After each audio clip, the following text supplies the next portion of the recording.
हम पढ़ रहे हैं pair of linear equation in two variable chapter 3 NCERT exercise 3.3 के थर्ड क्वेश्चन के पार्ट कर रहे हैं। तो ये फोर्थ पार्ट है, याद रखेंगे ये जो थर्ड का फोर्थ पार्ट है। इसी तरह का क्वेश्चन 3.4 एक्सरसाइज में सेकंड का जो फिफ्थ क्वेश्चन है वो भी इसी तरह का क्वेश्चन है, और 3.5 में फोर्थ क्वेश्चन का जो फर्स्ट पार्ट है वो भी इसी तरह का क्वेश्चन है। तो देखें क्वेश्चन क्या है। The taxi charges in city consist of fixed charges together with the charge for the distance covered. तो आप शहर में जाते हैं, आपने ध्यान किया होगा कि आप उसमें बैठते हैं टैक्सी में, तो एक फिक्स चार्ज तो आपको देना ही पड़ता है, उसके बाद पर किलोमीटर का चार्ज देना पड़ता है। तो ऐसे ही क्वेश्चन ये भी है 3.4 एक्सरसाइज में और 3.5 में, जहाँ पे बुक जो है वो आपको बोरो करनी है तो उसका फिक्स चार्ज देना ही है, फिर पर डे का चार्ज देना है। एक क्वेश्चन में हॉस्टल में रह रहे हैं तो फिक्स चार्ज देना ही है और पर डे का जो मील है उसका चार्ज देना है। तो इस तरह के क्वेश्चन है। तो यहाँ पर फिक्स चार्ज और फिर एक व्यक्ति 10 किलोमीटर की डिस्टेंस कवर करता है तो वो 105 रुपये 105 रुपीज पे करता है। 15 किलोमीटर अगर जर्नी करता है तो उसको 155 रुपीज पे करने पड़ते हैं। तो हमको फिक्स चार्ज फाइंड करना है और पर किलोमीटर का चार्ज फाइंड करना है। उसके बाद 25 किलोमीटर ट्रेवल किए डिस्टेंस, उसका चार्ज भी। तो देखें सॉल्यूशन, यहाँ पे इक्वेशन फॉर्म करेंगे, सॉल्व आप करेंगे। तो let the fix charge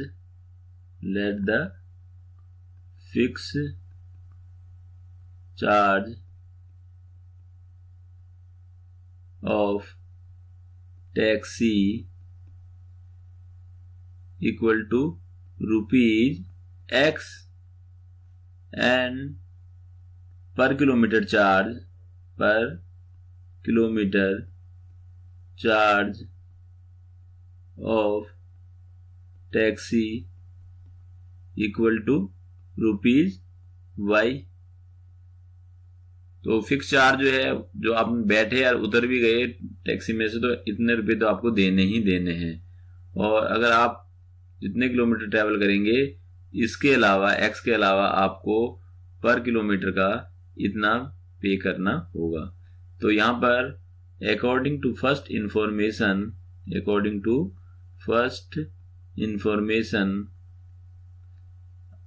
10 kilometre की जर्नी की है तो फिक्स चार्ज आपको पे करना है, प्लस कितना 1 किलोमीटर का वाई रुपीज है, तो 10 किलोमीटर का कितना हो जाएगा 10 वाई।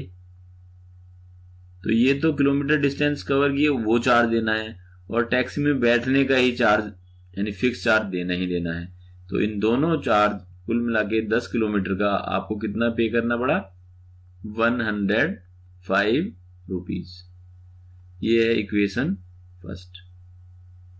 इसी तरह से अकॉर्डिंग टू सेकंड इंफॉर्मेशन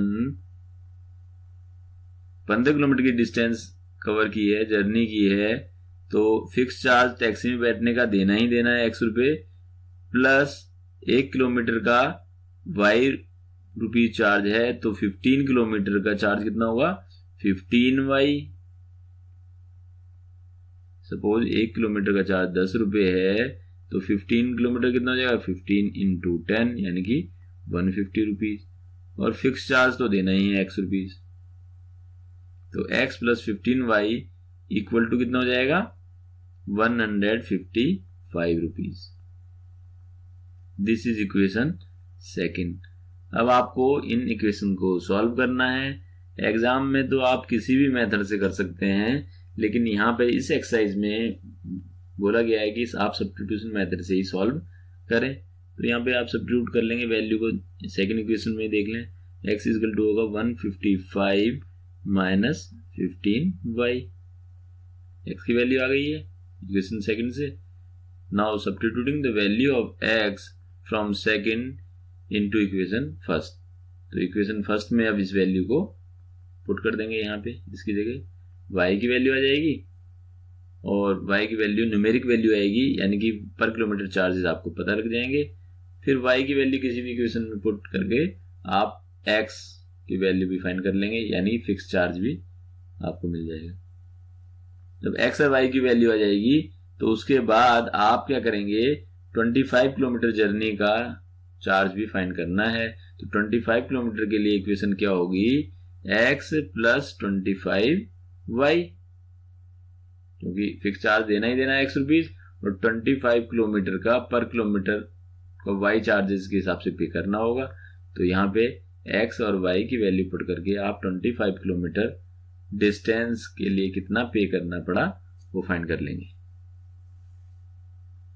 अगला क्वेश्चन है, fraction becomes 9/11 if 2 is added to numerator and denominator.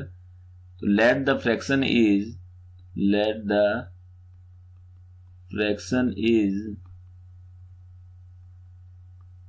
x upon y, where x is numerator and y is denominator।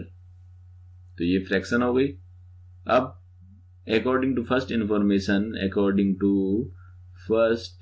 Information क्या है, अगर न्यूमरेटर में और डिनोमिनेटर दोनों में 2 ऐड कर दें, यानी x plus 2 upon y plus 2, that becomes 9/11। ये इंफॉर्मेशन है गिवन पहली, इसको सिंप्लीफाई कर लेते हैं, इक्वेशन लीनियर इक्वेशन हमको मिल जाएगी। तो 11 की मल्टीप्लाई यहाँ पे और 9 इंटू ये डिनोमिनेटर यहाँ राइट साइड में, तो 11x plus 22 equal to 9y, 9 2 जा 18। इसको सॉल्व करें, 11x minus 9y equal to 22, यहाँ पे माइनस 22 प्लस 18,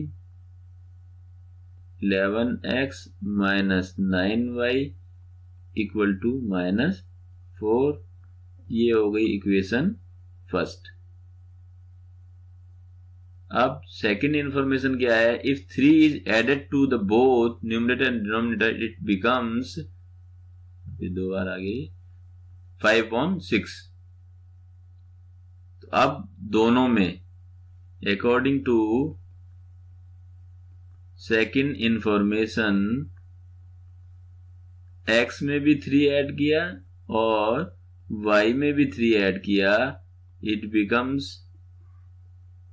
5/6।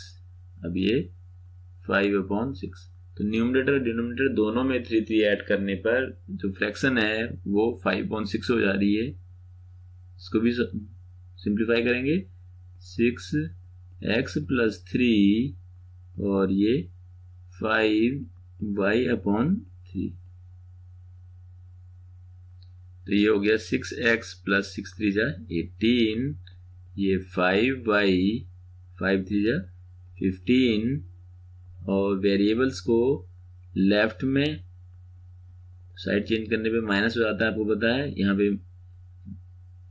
इंटीजर्स को नंबर्स को राइट में, तो माइनस 18 हो गया प्लस 15, और ये हो गया 6x minus 5y equal to minus 3, equation second. अब हमारे सामने दो इक्वेशंस हैं, ये दोनों, इनको हम सॉल्व कर लेंगे सब्स्टिट्यूशन मेथड से, क्योंकि इस एक्सरसाइज में सब्स्टिट्यूशन मेथड से ही आपको सॉल्व करनी है इक्वेशंस। एग्जाम में आप किसी भी मेथड से कर सकते हैं। तो ये फ्रैक्शंस वाले क्वेश्चंस में ध्यान रखना है आपको, फ्रैक्शन को इस तरह से लेंगे हम, numerator upon denominator, x upon y, और फिर वहां पे ये कहा जाएगा कि न्यूमरेटर में ऐड करें या डिनोमिनेटर में माइनस करें। तो according to information you have to write. अगला क्वेश्चन है 6 पार्ट 3 का लास्ट क्वेश्चन है, 5 years hence the age of Jacob will be thrice times that his son। अब ये एज वाले क्वेश्चंस में याद ध्यान रखना है कि हमेशा आप प्रेजेंट एज लेंगे। तो let the present age of Jacob is equal to x year. Jacob की अभी की एज कितनी है, x ईयर प्रेजेंट में, और let present age of his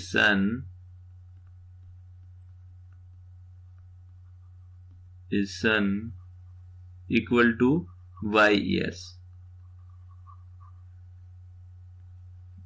या इसको एक ही स्टेटमेंट में लिख सकते थे, let the present age of Jacob and his son x and y respectively. मैंने अलग अलग लिख दिया है, ऐसे भी कर सकते हैं। अब अकॉर्डिंग टू फर्स्ट इंफॉर्मेशन क्या है, 5 years hence, 5 साल बाद, यानी 5 year later, according to first 5 year later Jacob की एज क्या होगी,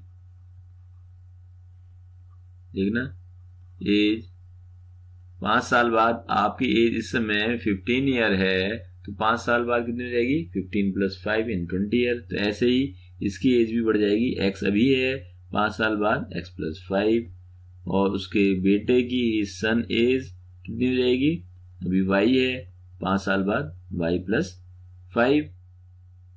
तो स्टेटमेंट अभी पूरा नहीं हुआ है, 5 साल बाद कह रहे हैं कि जैकब जो है वो 3 टाइम्स होगा अपने बेटे की एज का। तो यहां पर जैकब की एज कितनी है, x + 5, और इसकी एज कितनी है, y + 5। तो 3 टाइम्स का मतलब अगर बेटा 10 साल का है तो उसका बाप 30 साल का हो जाएगा।